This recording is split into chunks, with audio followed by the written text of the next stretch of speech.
అందరికీ నమస్కారం. ఈ రోజు ముఖ్యాంశం ఏమిటంటే భీమవరం డిఎస్పీ జయసూర్య గారు మన విగ్గురాజు గారు ఉన్నారు కదండి, అదేనండి డిప్యూటీ స్పీకర్ గారికి అత్యంత సన్నిహితులని, వారు కనుసన్నల్లోనే భీమవరం అంతా కూడా పేకాట క్లబ్బుల్లో నడుపుతూ లావాదేవీలు చేసుకుంటూ వసూళ్లు చేసుకున్న మొత్తాల విగ్గురాజు గారికి కూడా వాటాలు పెడుతున్నాయని చెప్పి డిస్ప్యూట్స్ డిఎస్పీ పేపం అల్లాడిపోతున్నాడట.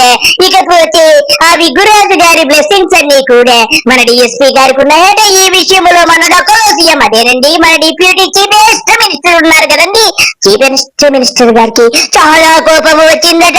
వారి వందమాదికతలు అదేనండి జనసేన కార్యకర్తలకు నాయకులకు ఆ మామూలు ఇవ్వకుండా మొత్తం తెలుగుదేశం వారే దొబ్బేస్తున్నారని చెప్పి ఎంతో బాధపడి ఆయన డైరెక్ట్ గా అధికారాలన్నీ పక్కన పెట్టి అసలు ఆయన 2 లక్షల పుస్తకాలు చదువుకున్నా కానీ ఇప్పటికీ కూడా ఒక్కసారి కూడా రాజ్యాంగం చదివిన పాపాన్న పోలేదు. అసలు ఆయనకి ఏ అధికారం ఉందో కూడా ఆయనకే తెలియదు.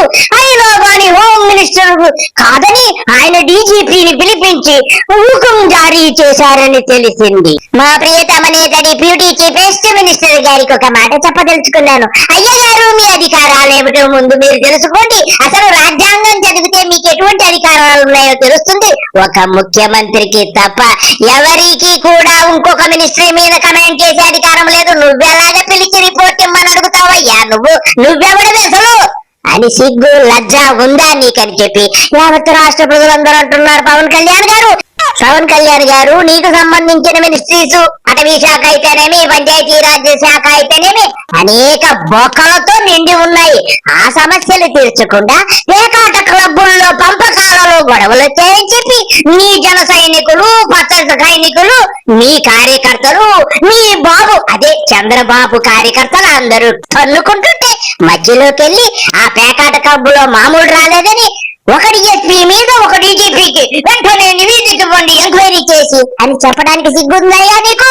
అసలు నువ్వెవడవయ్యా? ఒక్కసారి చదువుకోవయ్యా రాజ్యాంగము. ఇంత భ్రష్టుడైనటువంటి మంత్రి ఇంకొకడు లేడంటే దానికి నువ్వేం చెప్పి నేను చెప్పదలుచుకున్నా. డిప్యూటీ సీఎం అండి, పవన్ కళ్యాణ్ గారు డిప్యూటీ సీఎం. సజెషన్స్ ఇవ్వడంలో తప్పే ఉంది. ఒకళ్ళు ఏదైనా ఇన్ఫర్మేషన్ వచ్చింది నా దగ్గరికి, ఎవరో ఒకరు వస్తారు, వేరే శాఖ వాళ్ళు వస్తారు, అమ్మాయి ఇలా అన్యాయం జరిగింది అంటారు, నేను కన్సర్న్ మినిస్టర్ చెప్తానా చెప్పనా? హోమ్ మినిస్టర్ గారు మేము కూడా అదే అడుగుతున్నామమ్మా. అసలు మీకు సంబంధించిన విషయానికి అతను ఎవరండి? డిప్యూటీ చీఫ్ మినిస్టర్ అయితే చీఫ్ మినిస్టర్ గా ఉన్నారు. నువ్వేం చెప్తున్నావమ్మా? డిప్యూటీ చీఫ్ మినిస్టర్ కి ఏం అధికారాలు ఉన్నాయి నీకు తెలుసా?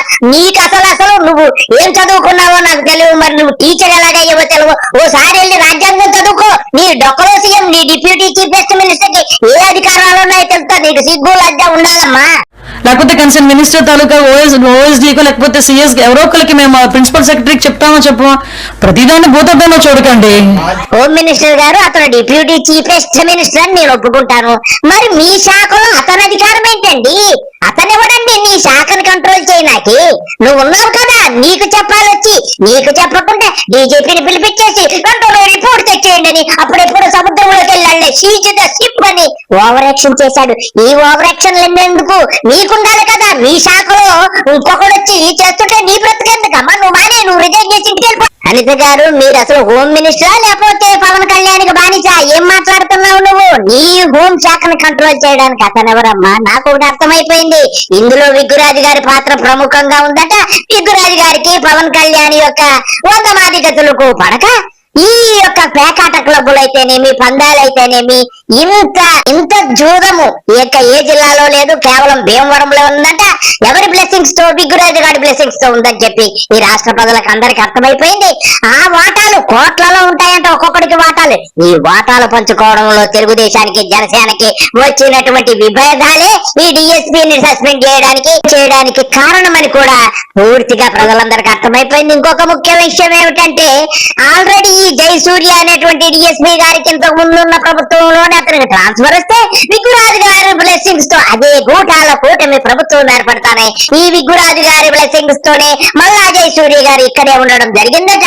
మొత్తానికి కనీసం విగ్గురాజు గారికి నెలకి 2 కోట్ల రూపాయలు మామూలు వెళ్తాయని తెలుస్తుంది. అలాగే మరి పవన్ కళ్యాణ్ గారు తీసుకుంటున్నారు, వారు 100 మాదిగతులు తీసుకుంటున్నారు. ఆయనకి ఎందుకు త్వరగా కోపం వచ్చేస్తుందో నాకు తెలియదు గాని దేశంలోను రాష్ట్రంలోను ఇన్ని లక్షల సమస్యలుంటే, ఎన్నో గొడవలుంటే ఇవన్నీ ఆడపకుండా నీకు పేకాట క్లబ్బుల మీద కాన్సన్ట్రేషన్ చేస్తున్నావంటే మరి నువ్వెంత కమిషన్లు దొబ్బుతున్నావు?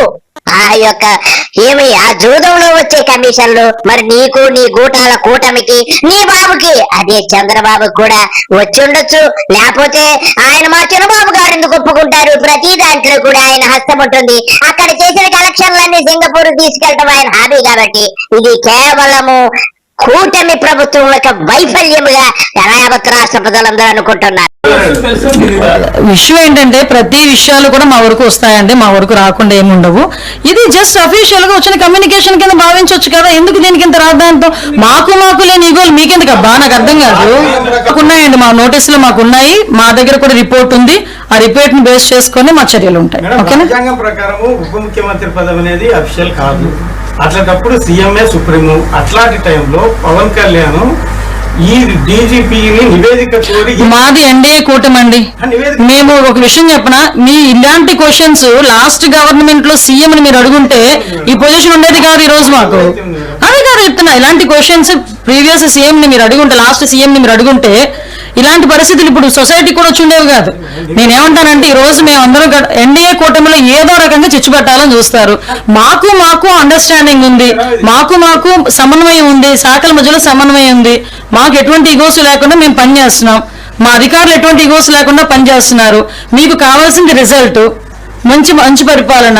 మేమందరం హోమ్ మినిస్టర్ గారు, మీరు ఒక్కసారి దయచేసి నా మాట ఒక్క మాట వినండి. యావత్ రాష్ట్ర ప్రజలందరూ అడుగుతున్నారమ్మా, తమరు ఒక్కసారి రాజ్యాంగం చదవండి. తమరికి ఎన్ని అధికారాలు ఉన్నాయి? మీ యొక్క డిప్యూటీ చీఫ్ మినిస్టర్ కి ఏం అధికారం ఉందో తెలుస్తుంది. మీకు అండర్స్టాండింగ్ ఉండొచ్చమ్మా.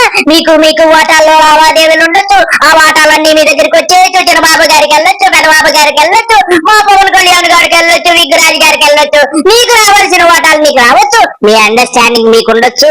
నేను ఒప్పుకుంటాను, మీ అండర్స్టాండింగ్ గురించి నేను అప్రిషియేట్ చేయక తప్పదు. యావత్ రాష్ట్ర ప్రజలందరూ కూడా నువ్వేం మాట్లాడుతున్నావో, డొక్కలో సీఎం అదే డిప్యూటీ చీఫ్ మినిస్టర్ ఏం మాట్లాడుతున్నాడు. నిన్న కూడా మరి విగ్రాజు గారు కూడా డిఎస్పీ గారి గురించి ఒక చక్కటి ప్రసంగించారట, అది కూడా చూసాము. అన్ని చూస్తున్నారు. మీ అండర్స్టాండింగ్ ప్రజలే మీకు సరైన సమయంలో సరైన గుణపాఠం చెప్పే రోజులు ఎక్కువ దూరంలో లేదు. అనవసరంగా రెచ్చిపోకండి.